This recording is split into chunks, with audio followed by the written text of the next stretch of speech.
pengalaman spiritualnya mereka, pengalaman hatinya mereka. Kok bisa ya ujian seberat Asia senyum? Itu saya nggak ngerti. Tapi saya tahu alasannya, cuma saya nggak ngerti karena belum sampai ke level itu. On the way lah, masih atau masih lagi dekatkan diri kepada Allah, sehingga kita akan diberikan rasa yang sama. Kan hidup itu pengen bahagia, bukan pengen bebas tapi rapuh. Ada loh orang yang bebas ya, mereka gak punya standar tinggi tapi rapuh, dikasih ujian dikit pengen bunuh diri. Jepang itu kalau dikasih anak-anak Jepang, kebenaran anak saya sekarang di Jepang ya, jadi saya lumayan tahu lah budaya orang Jepang. Kemarin awal September, ini sekarang tak akhir September ya, awal September kemarin, awal Oktober. Ini tahun berapa? Saya berangkatnya baru akhir September. Awal September kemarin di Jepang itu ada fenomena bunuh diri yang lumayan banyak. Angka bunuh dirinya meningkat drastis. Kenapa? Karena banyak anak-anak, bukan anak Jepang sih, orang Jepang, baik yang remaja maupun yang tua, depresi. Ada yang gara-gara masalah capek dengan kerjaan, ada yang gara-gara masalah hubungan, dan kalau yang tua rata-rata masalahnya ditinggal sama anak-anaknya yang gak lulus. Sehingga awal September kemarin angka bunuh diri di Jepang itu tinggi banget. Bahkan anak saya naik kereta cepat, tiba-tiba berhenti keretanya, ada pengumuman ada yang bunuh diri. Jadi berhenti sekitar setengah jam lah untuk beres-beres ini. Ini artinya mereka tuh orang yang baik, hidupnya tuh udah disiplin, dan mereka nggak punya aturan seketat seorang muslimah kan, standarnya nggak seketat seorang muslimah. Tapi mereka rapuh, mereka bebas ngelakuin apa aja. Malam-malam mereka minum sake bareng dengan teman-temannya. Mereka boleh berzina tanpa harus menikah, yang penting terpenuhi kebutuhan biologis, ganti-ganti pasangan. Tapi mereka tuh rapuh, sehingga ketika dikasih ujian mereka nggak kuat, ujung-ujungnya bunuh diri. Dan mereka pikir dengan bunuh diri itu hidupnya jadi lebih mudah, masalahnya selesai. Padahal dalam Islam, bunuh diri itu sama dengan memulai masalah yang lebih berat. Apa? Nanti di akhiratnya dia akan disiksa dengan jenis apa yang dia pakai untuk membunuh dirinya. Kalau dia bunuh diri dengan cara loncat dari gedung, ya berarti dilempar dari jurang. Kalau dia bunuh dirinya pakai pisau, ya berarti akan terus-terusan dia disiksa dengan pisau. Gitu. Jadi teman-teman yang dirahmati Allah SWT, ujian itu ada dialami oleh siapapun, muslimah kayak bukan muslimah kan, kalian juga punya teman yang bukan muslimah kan, orang-orang Hongkong gitu. Jadi orang Hongkong itu emang gak ada masalah, banyak sama dengan kita. Jadi mereka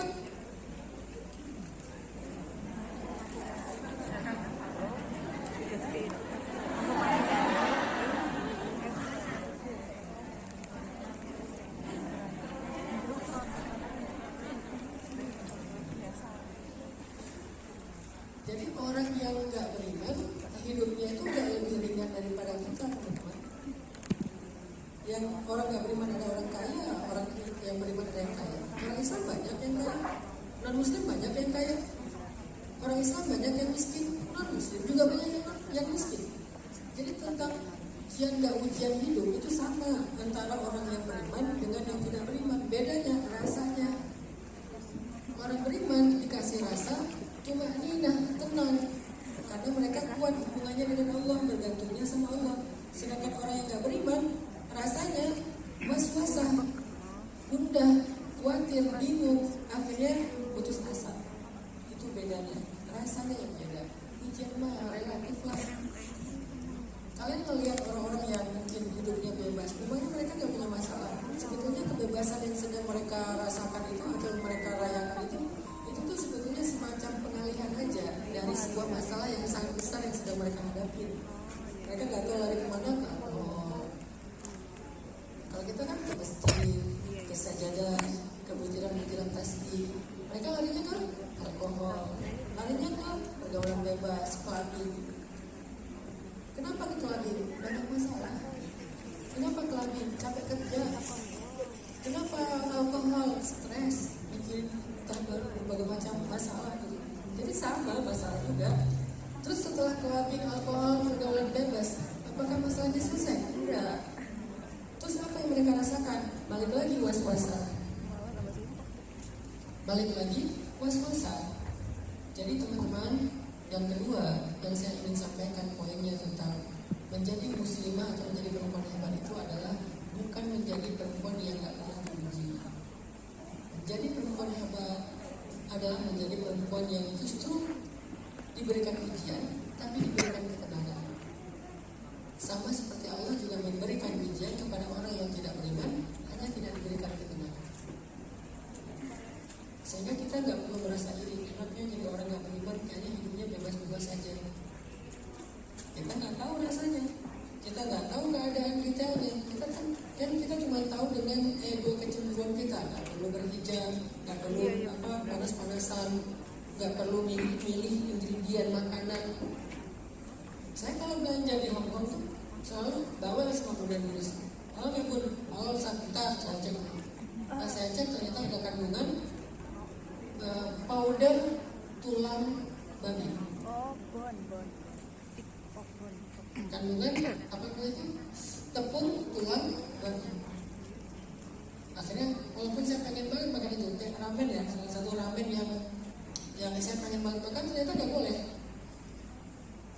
Nah kita kan berarti ada batasan kan, nggak bebas banget. Tapi itulah yang menenangkan hati kita. Kalau kalian melanggar batasan itu, langsung muncul was-was dalam hati. Belum lagi doanya ditolak. Ada dua alasan doa itu akan dijawab. Satu, putus silaturahim. Dua, makanan doa. Kalau kalian makan, selain doa ditolak, langsung ada rasa. Pasti nggak nyaman. Kapan ketahuan gak nyamannya? Bukan sekarang, nanti ketika dikasih ujian. Kalau sekarang kalau lagi normal, mungkin rasanya biasa-biasa aja. Aku makan gak apa-apa, oke.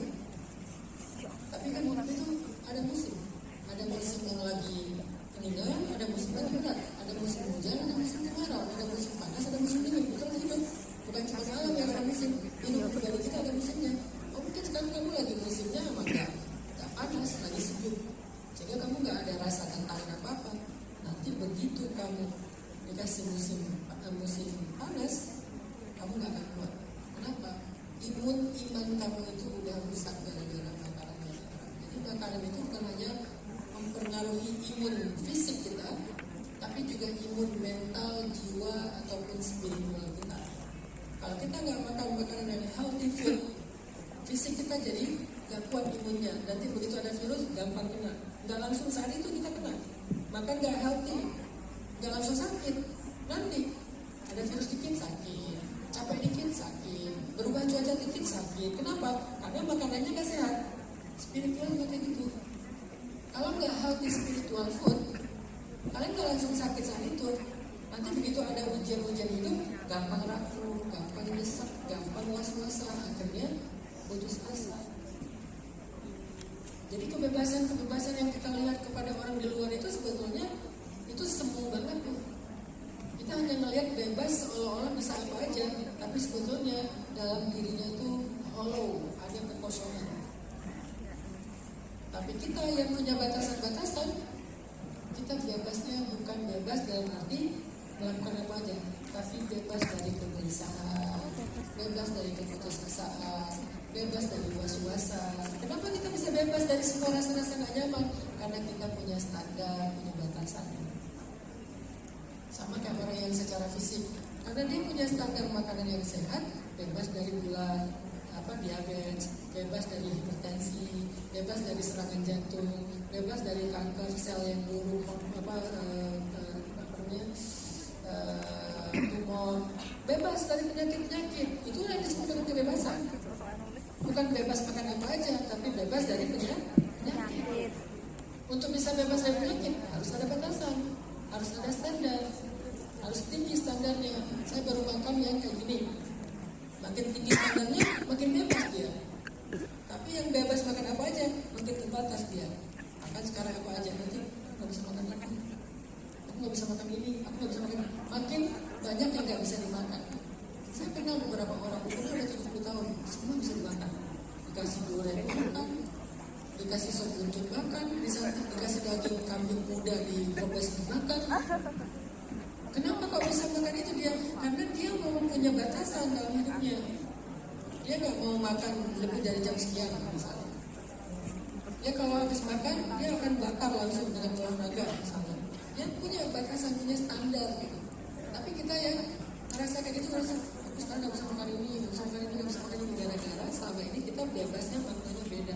Bebas ngapain-ngapain aja, gak punya standar, gak punya batasan, ujung-ujungnya malah tertutup oleh penyakit.